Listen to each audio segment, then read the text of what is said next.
Assalamualaikum warahmatullahi wabarakatuh. Sobat Misteri Sunyi Mencekam. Cerita misteri kali ini berkisah tentang seorang cewek-cewek remaja yang berkemping di Sungai Dareh, di mana di sungai ini konon sangat angker sekali. Sering terjadi tangisan-tangisan misterius.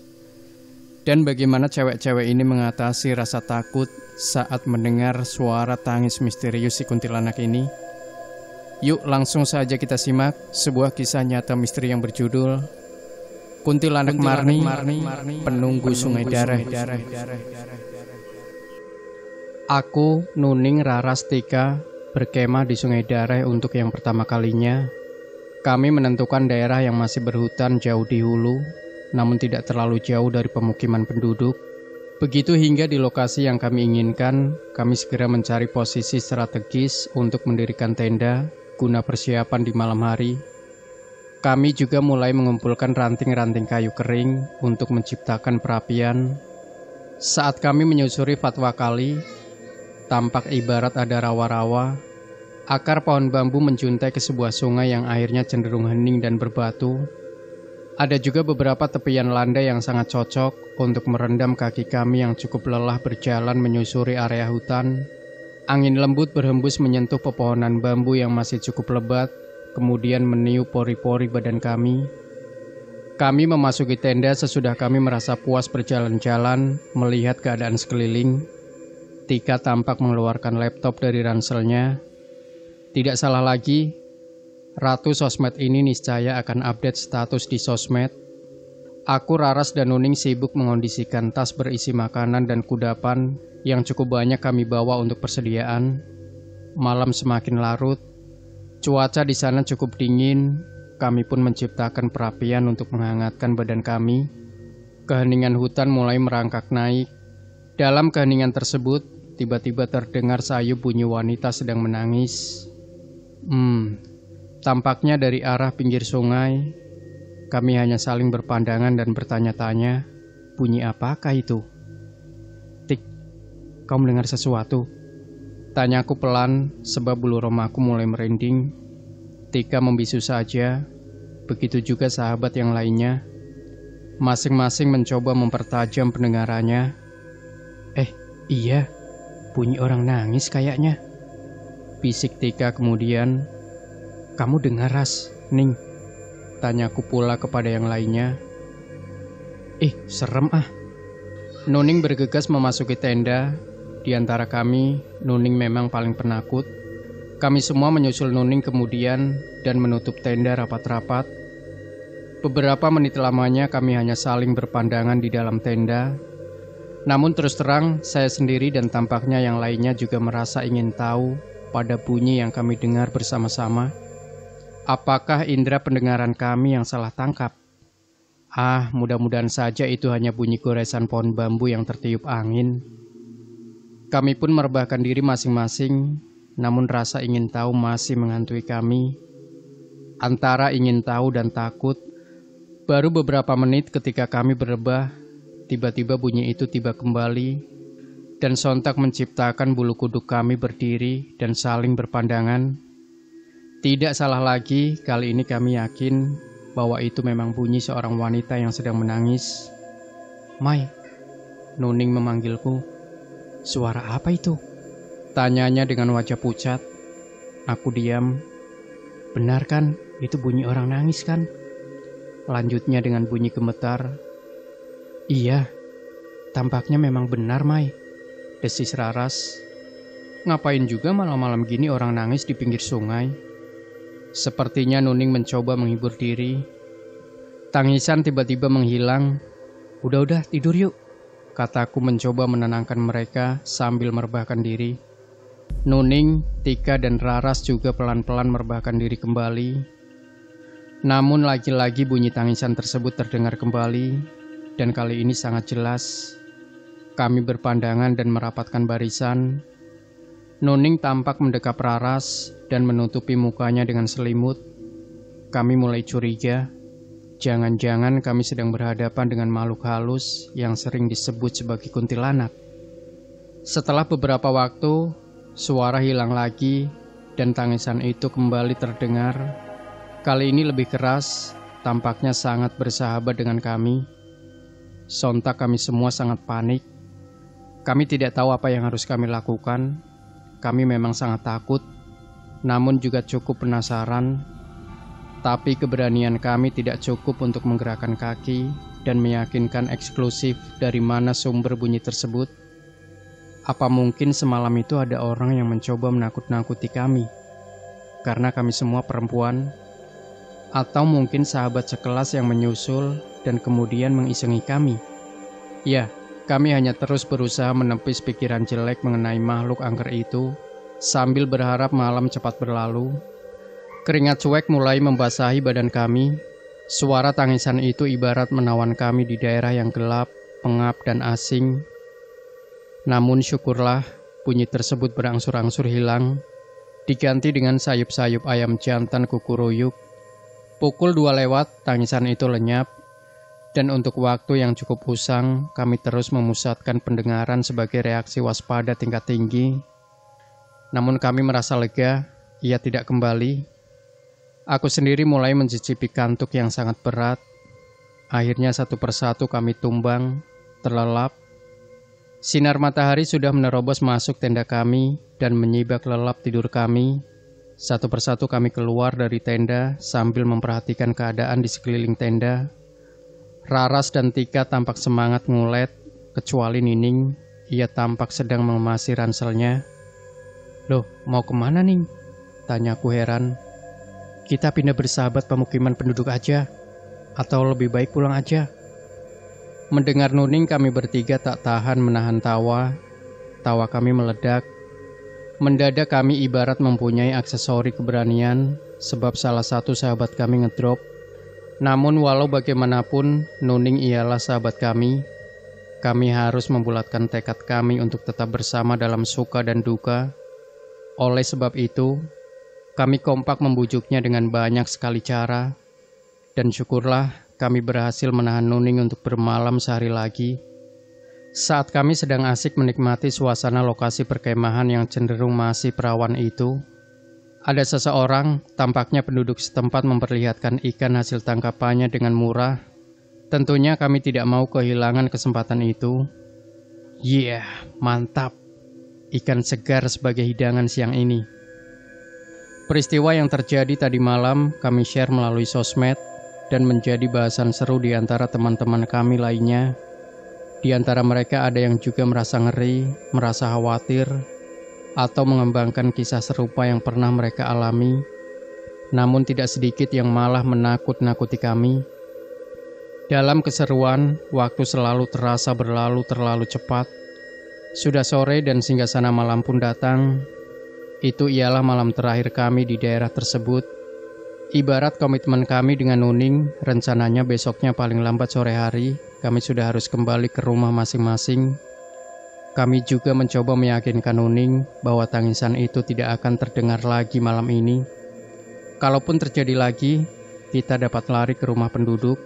Yakin, tapi Nuning pastinya tidak begitu yakin. Begitu pula saya sendiri.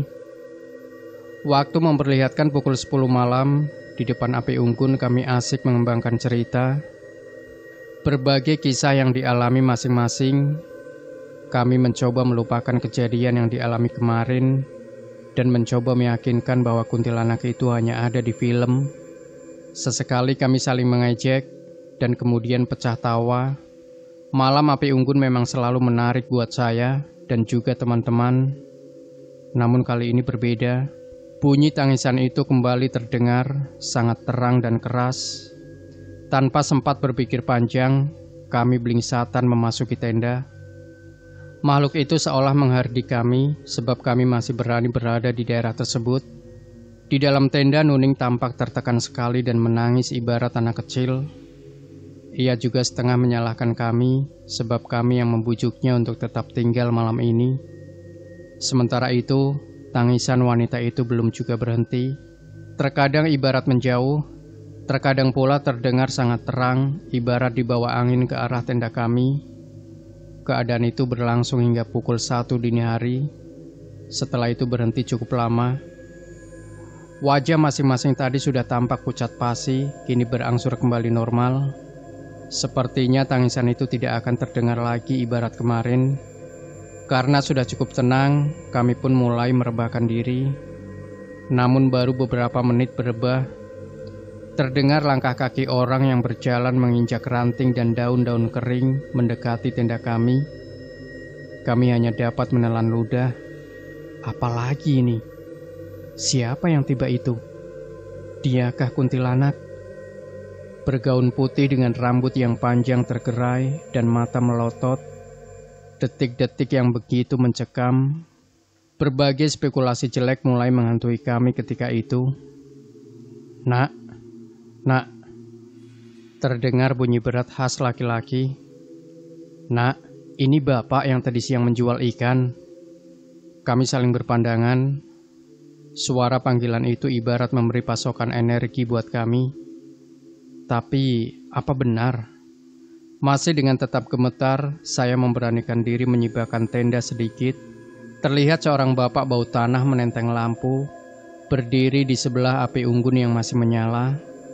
Sepertinya itu memang orang yang sama dengan bapak yang menjual ikan tadi siang. Aku memperhatikan kakinya menginjak bumi apa tidak. Konon, makhluk astral tidak menginjak tanah. Syukurlah bapak kakinya tenang menapak ke bumi. Dia menggunakan sendal jepit dengan jari jempol kakinya yang kelihatan besar. Aku pun segera keluar dan mendekati bapak penjual ikan tersebut. Mohon maaf, apa benar ini bapak yang tadi siang menjual ikan? Iya, kita baru tadi siang bertemu. Maaf pak, soalnya... Oh iya, tidak apa-apa. Apa kalian mendengar sesuatu? Si bapak tersenyum. Aku memandang lekat wajah si bapak. Tampaknya ia tahu apa yang terjadi di sini. Betul pak, sudah 2 malam kami mendengar bunyi tangisan perempuan. Sepertinya asalnya dari pinggir sungai sebelah sana pak. Tunjukku ke arah tepi sungai yang landai. Bapak itu menghela nafas dan tampak mengelus dagu. Kemudian duduk di atas rumput sekitar api unggun sambil meletakkan lampu yang ia bawa. Nuning, Tika, Raras satu persatu perlahan keluar dari tenda dan bergegas mendekatiku dan bapak bau tanah itu. Itu sudah saya duga. Makanya saya menemui kalian. Saat sedang terang bulan ibarat sekarang, di sepanjang sungai ini, ia sering memperlihatkan diri sambil menangis. Hah? Siapa ia pak? Serobot Nining. Kemudian bapak itu memasukkan ranting kering ke dalam api unggun sambil tersenyum menanggapi pertanyaan Nuning. Kami menjadi penasaran. Dulu, 7 tahun lalu. Oke, tolong ceritain pak. Namanya Marni, dia menikah dengan warga sekitar sini juga. Mereka dikaruniai 1 anak perempuan. Kehidupannya tampak normal layaknya keluarga lainnya. Namun semuanya berubah sesudah di usia 3 tahun ijab kabul mereka. Suaminya meninggal dunia tertimbun longsor di tambang kerikil bara daerah ia bekerja. Setelah itu Marni tampak sangat terpukul. Ia sering melihat melongo seorang diri di sepanjang tepian sungai ini, hingga ia tampak sangat depresi. Setahun kemudian, ketika Marni mulai tampak membaik, ada seorang lelaki yang menyukainya dan ingin menikahinya. Marni pun menyukai lelaki tersebut. Lelaki itu ialah seorang pedagang yang cukup maju, tapi sayang, begitu mengetahui bahwa Marni seorang janda dan mempunyai seorang anak, lelaki itu tidak jadi menikahi Marni. Marni merasa sangat kecewa. Lelaki itu masih dapat menerimanya kalau Marni tidak mempunyai anak. Bapak itu berhenti sejenak dan meniup lampu yang ia bawa untuk menghemat energi. Lalu pak, tanyaku penasaran. Akhirnya suatu hari, bapak itu tampak berat melanjutkan ceritanya. Suatu hari kenapa pak? Serobot Nining.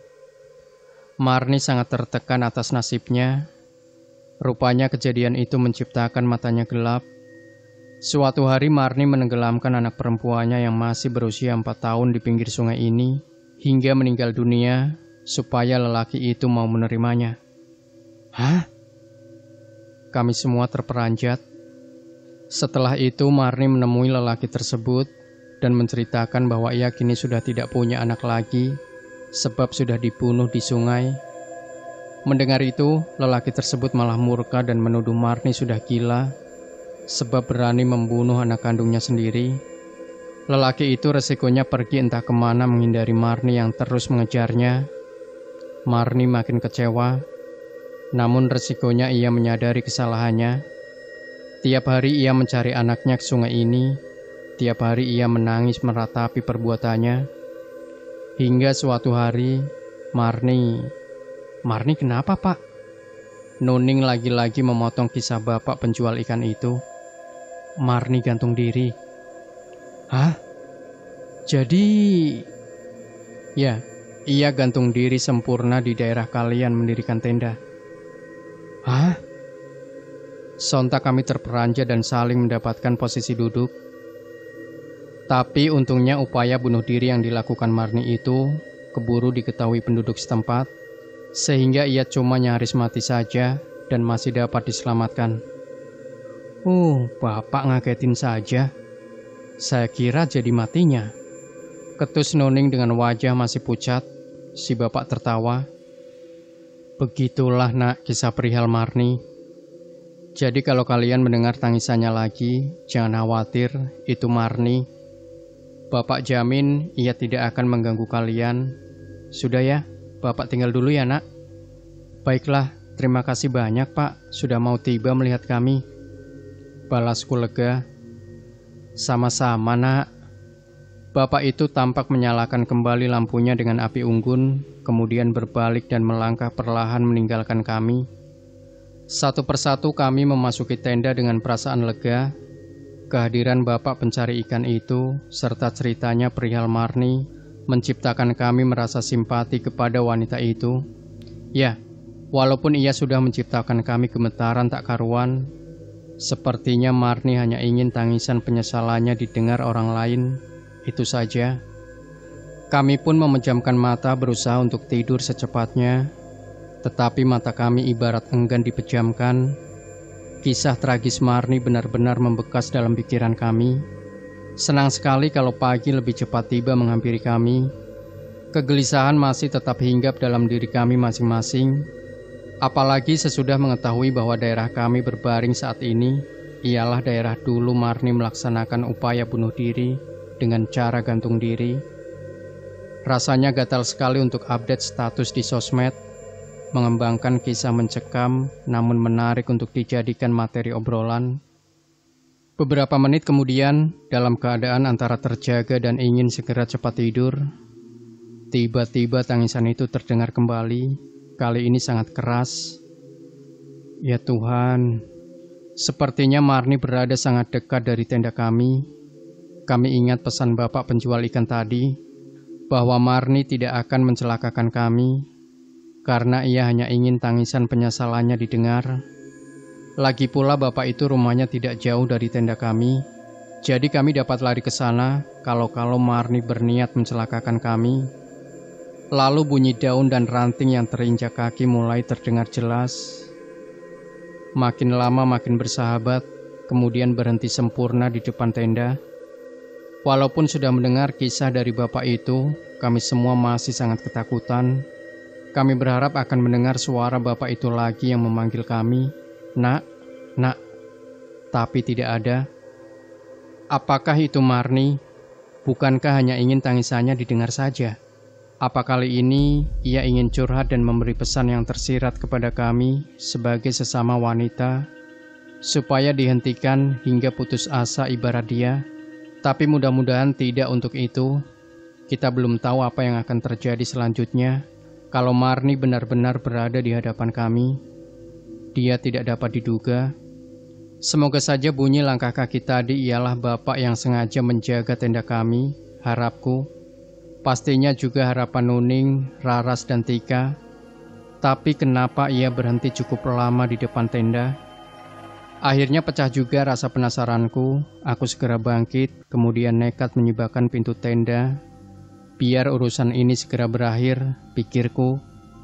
Dan di depan tenda kini saya melihat jelas, bukan si bapak yang tadi penjual ikan, Tapi Marni, matanya melotot, rambutnya tergerai panjang sekali.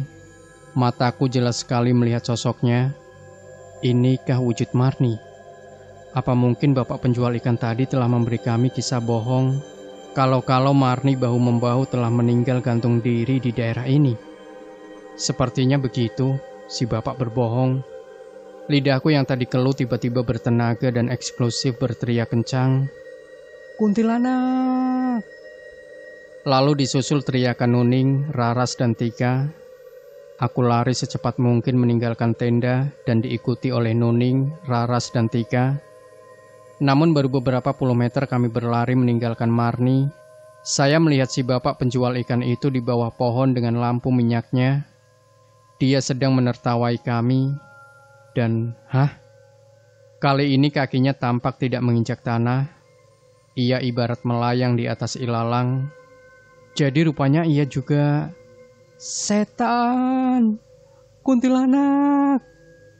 Aku terus berlari makin kencang, diikuti oleh Nuning, Raras, dan Tika. Aku tak peduli lagi dengan apa yang sedang terjadi, yang mana aku harus berlari secepat mungkin untuk menyelamatkan diri. Mungkin ini memang salah kami, dikarenakan telah dengan lancang mengganggu ketenangan mereka. Kami telah salah menciptakan tenda terlalu jauh dari perumahan umumnya, juga tanpa permisi mendirikan tenda di daerah yang ternyata sebagai daerah bunuh diri seorang Marni. Angker sekali. Kisah perihal Marni dengan tangisannya itu ialah kisah yang tragis sekaligus angker di Sungai Dareh. Demikian Sobat Misteri Sunyi Mencekam. Tinggalkan komentar Anda, like, share video ini, subscribe channel Sunyi Mencekam, dan kembali nantikan cerita-cerita misteri terbaru dari kami. Wassalamualaikum warahmatullahi wabarakatuh.